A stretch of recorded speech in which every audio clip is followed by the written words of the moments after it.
Hello viewers, আসসালামু আলাইকুম।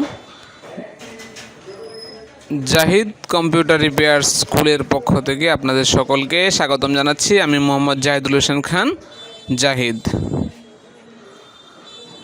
তো ভিউয়ার্স, আজকে আমরা আলোচনা করব ইউএসবি সার্কিট নিয়ে। ল্যাপটপ মাদারবোর্ডের ইউএসবি সার্কিট নিয়ে আজকে আমরা একটু কথা বলবো। তার আগে আমরা বলে নিই, যারা এখনও আমাদের চ্যানেলটিকে সাবস্ক্রাইব করে নাই তারা অবশ্যই পাশে থাকা বেল আইকনটিতে ক্লিক করে দিন এবং আমাদের চ্যানেলটিকে সাবস্ক্রাইব করে দিন, যেন আপনারা পরবর্তী ভিডিও খুব সহজেই পেতে পারেন। তো এরপরে যারা ভিউয়ার্স কোর্সের ব্যাপারে কথা বলতে চান তারা অবশ্যই স্ক্রিনে দেওয়া নাম্বারে যোগাযোগ করতে পারেন। তো চলুন ভিউয়ার্স, শুরু করা যাক। দেখুন, আমরা ইউএসবি সার্কিটটা এখানে এসএমডি কম্পোনেন্ট সহ তুলে ধরার চেষ্টা করলাম এবং যথাসাধ্য চেষ্টা করতেছি যে ভিডিওটা যেন শর্ট হয়। আমাদের ভিডিওগুলা, এই টিউটোরিয়ালগুলো তুলনামূলকভাবে লং হয়ে যায়। তো দেখুন, প্রথমে যখন আমরা এখানে অ্যাডাপ্টার বা ব্যাটারি লাগাবো, তো আমরা এখানে অ্যাডাপ্টার থেকে কানেকশনটা দেখালাম। দেখুন, অ্যাডাপ্টার লাগানোর সাথে সাথে ইলেকট্রনগুলো এদিক থেকে কমন সিএলআর পর্যন্ত আসবে। তো এরপরে আর ওভারকাম করতে পারবে না এইখানে ভিউয়ার্স রিভার্সে একটি মুসফেট ব্যবহার করা। তো যদি ব্যাটারি থেকে আসতো তাহলে এদিক থেকে আসতো লাইন। তো তারপরে হচ্ছে এখানে একটি পিডব্লিউএম আইসির আপার মুসফেটের ড্রেন, এই জন্য ড্রেন পর্যন্তই আসতেছে। যেহেতু এটি একটি 5 ভোল্ট 3 ভোল্ট আইসি, আমরা আর আইসির অন্যান্য কনফিগারেশনগুলো এখানে তুলে ধরলাম না, ওগুলা ডায়াগ্রামে বিস্তারিত জানা আছে। আমরা যেহেতু একটা পার্ট নিয়ে কথা বলতেছি, এই জন্য আমরা এই পার্টই সীমাবদ্ধ। দেখুন, যখন এখান থেকে আপার গেট লোয়ার গেট অ্যাক্টিভ হবে, তখনই দেখুন আমাদের ইলেকট্রনটা এই মুসফেটটাকে ওভারকাম করে এদিকে আসে, এই পর্যন্ত আসতেছে। এরপরে দেখুন এই লাল ইলেকট্রনগুলো আর এদিকে যেতে পারতেছে না। তো এটা কখন হবে? যখন আইও থেকে একটা সিগন্যাল আসবে এটাকে গেট করার জন্য, তখনই দেখুন এটাকে যখন গেট করে দিল, তখনই দেখুন এদিকে ইলেকট্রনগুলা চলে গেল ওইদিকে।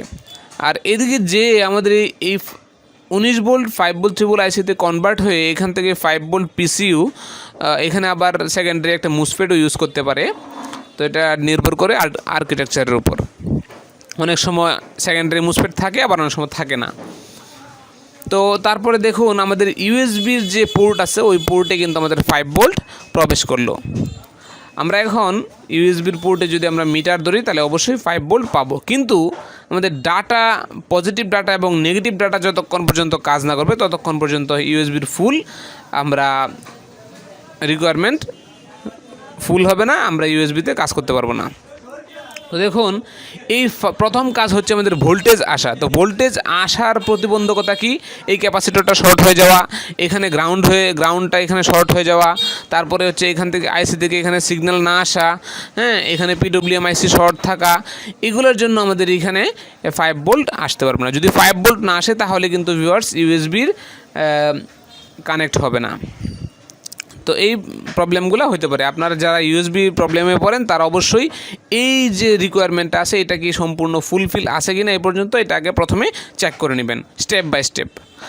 তারপরে হচ্ছে ভিউয়ার্স, এখন ইউএসবি কানেক্ট না করা পর্যন্ত তারা কিন্তু সংযোগ করবে না। এখানে হচ্ছে বায়োস আছে, বায়োস পিসিএস আইসিএস অথবা এসওসিকে ইনফরমেশন জানাবে যে এখানে একটি এক্সট্রা কম্পোনেন্ট অ্যাড হয়েছে, ইউনিভার্সাল সিরিয়াল বাস। তো ইউনিভার্সাল সিরিয়াল বাস কন্ট্রোলার এখানে আবার আইসি থেকে একটি সিগন্যাল পাঠাবে। তারপর হচ্ছে এই ইলেকট্রনগুলো পিসিএস একটি সিগন্যাল দিয়ে জানান দেবে যে হ্যাঁ আমি বুঝে পাইলাম। তারপরে এখানে একটি কয়েল ব্যবহার করতে পারে, প্যাক কয়েল। অনেক সময় প্যাকেজ কয়েল থাকে, অনেক সময় থাকে না।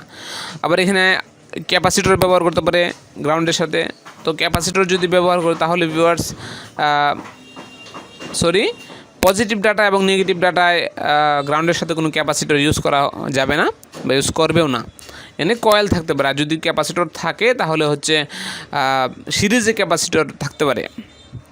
তারপর হচ্ছে এখানে একটা গ্রাউন্ড আছে। তো এই গ্রাউন্ডটা অনেক সময় এটার সাথে পজিটিভ ডাটা বা নেগেটিভ ডাটার সাথে অ্যাডজাস্ট হয়ে যায়, এই জন্য অনেক সময় ইউএসবি আসে না।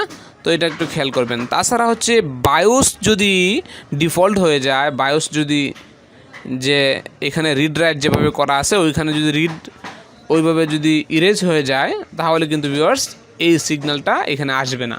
কারণ আইসিএস পিসিএস অথবা এসওসিতে যদি বায়োসে ইনফরমেশন না পাঠায় তাহলে এই সিগন্যালটা তৈরি হয় না। দেখুন, আমরা যদি ইউএসবিটাকে কানেক্ট করে দিই, দেখুন এই সিগন্যালটা কিন্তু রেডি হয়ে গেল। এই বায়োস ইনফরমেশন পাঠাচ্ছে আর দেখেন এখান থেকে আমাদের ডাটা, পজিটিভ ডাটা এবং নেগেটিভ ডাটা সংগ্রহের কাজ চলছে। তো এইভাবে ভিউয়ার্স আমাদের ইউএসবি সেকশনটা কাজ করে। তো আবার যখন আমরা খুলে ফেলবো দেখুন তখন কিন্তু আবার এটার হচ্ছে না, এই পজিটিভ ডাটা এবং নেগেটিভ ডাটা কাজ করতেছে না এবং বায়োসেও কোনো ইনফরমেশন দিচ্ছে না পিসিএসে। আবার যখন সুইচটাকে অন করে দেব দেখুন ইউএসবি কানেক্ট করার সাথে সাথেই এই সিগন্যালগুলো তৈরি হয়ে যায়। তো এই প্রক্রিয়ায় কাজ করে ভিউয়ার্স ইউএসবি 2.0। তো ইউএসবি 2.0 আবার ইউএসবি 3.0, 3.1, 3.2 এখন আমাদের বাজারে এসে গেছে। তো এগুলোর জন্য আলাদা আলাদা সার্কিট আমরা আলোচনা করার চেষ্টা করব পরবর্তী ভিডিওতে। আমাদের ফিজিক্যাল যে ব্যাচ আছে ওইখানে আমরা আরও বিস্তারিত তুলে ধরার চেষ্টা করি। তো যারা এখানে না বুঝতে পারেন তারা অবশ্যই আমাদের ফিজিক্যাল কোর্সে অ্যাডমিশন হয়ে যাবেন ইনশাল্লাহ। আমরা আরও বিস্তারিত বোঝানোর চেষ্টা করি।